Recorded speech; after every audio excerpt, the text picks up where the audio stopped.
لا خلابہ اس کا ورد کرنا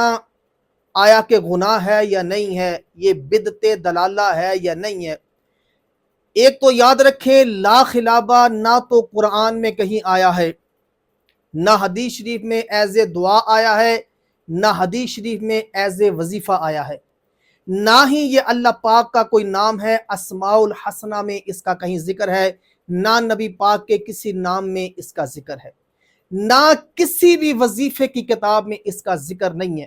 یہ میں سمجھتا ہوں کہ اس صدی کی سب سے بڑی اگر بدعت دلالہ ہے تو یہ لا خلابہ کا وظیفہ ہے۔ لا خلابہ کا معنی ہے دغا نہیں، دھوکہ نہیں، فریب نہیں۔ اب اس معنی سے کون سا وظیفہ آپ عکس کر رہے ہیں؟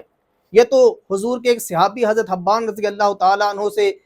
تجارت میں دھوکہ ہو جاتا تھا تو وہ رسول اللہ کے پاس آ گئے، یا رسول اللہ تجارت کرتا ہوں مجھ سے دھوکہ ہو جاتا ہے،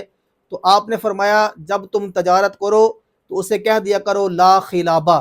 یعنی آپ یہ اس کا معنی یہی سمجھ لے کہ کسی دکاندار کے پاس آپ جاتے ہیں تو اسے کہتے ہیں یار تو کھانا کریں چیز صحیح دمی۔ اب اس میں کون سا وظیفہ آ گیا جو کہیں بھی نہیں ہے، یہ کسی کتاب میں نہیں ہے، حقیقت جانے کہیں بھی یہ نہیں ہے وظیفہ۔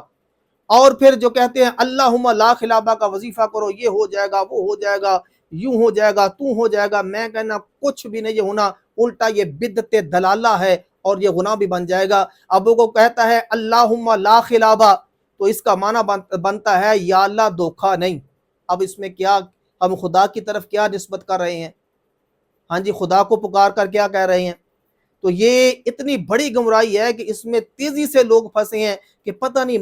مارکیٹ میں کوئی نئی چیز آوے نا تو لوگ فٹافٹ اودی طرف جاندے نے، کوئی نواں کارنامہ آیا ہے، یہ بھی بس اس طرح ہی ہے، مارکیٹ دے اندر ایک لا خلابہ چھڑ دیتا گیا کہ آج تک کسی نے سنیا ہی نہیں سی، کہ ہر بندہ یہ پیچھے پہ گیا سن لا پیا کہ کی یہ افلاطون ہے گا، حالانکہ یہ ایک بدعت دلالہ ہے اور یہ گناہ ہے۔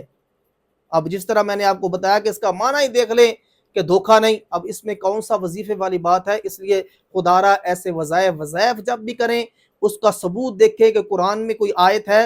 احادیث مبارکہ میں کہیں ذکر ہے، اسماء الحسنہ میں یہ ہے، حضور کے اسماء مبارکہ میں ہے، یا کسی وظائف کی کتاب میں کسی اہل اللہ نے، کسی صوفی نے، اولیاء اللہ نے کہیں اس کا کوئی ذکر کیا ہے تو پھر تو سمجھ آتی ہے۔ جس کا ذکر ہی کہیں نہیں ہے اب اس کو پڑھ کے آپ گمراہ نہیں ہوں گے تو اور کیا ہوں گے؟ اس لیے ایسے وظائف سے اللہ پاک محفوظ فرمائے۔